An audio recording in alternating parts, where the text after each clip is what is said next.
From Conor McGregor going from hero to zero to everyone wondering whether he'll ever be able to reach the same heights he once did, let's talk about how Mystic Mac is his own worst enemy.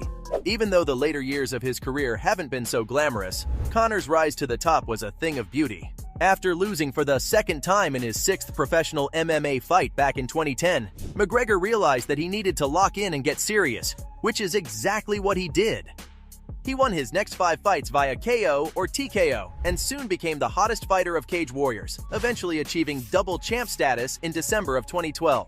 Dana White and the UFC took note of the Irish sensation, so they signed him as soon as they could. And almost immediately, Conor became a star.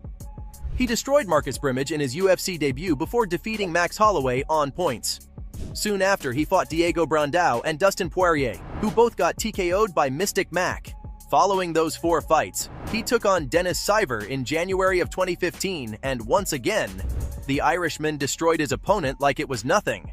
He looked like $1 million in each of his UFC fights thus far, but this was only the beginning for him as he soon became one of the most popular athletes in the world. Besides being an amazing fighter, Conor had amazing skills on the mic, making him one of the most entertaining personalities in all of sports. And the best part was that he could always back up his trash talk with terrific performances. After the fight against Dennis, it was clear that McGregor deserved a shot at Jose Aldo's title. But since the Brazilian suffered an injury, he pulled out of their bout at UFC 189. Instead, Conor faced off against Chad Mendes for the interim featherweight title. And even though Mendes put up a great fight, it was Conor who won through TKO once again. But this was only a sign of things to come, as he soon became a megastar.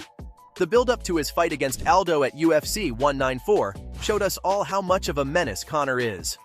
He knew Jose was a tough opponent, so he made sure to get in his head by talking a ton of trash and being as disrespectful as possible. He was such an entertaining character that not only was he bringing more eyes to himself, but he made MMA and the UFC 10 times more popular than they ever were. And once McGregor finally went up against Aldo, he KO'd him in 13 seconds, allowing him to capture the 145-pound title in historic fashion.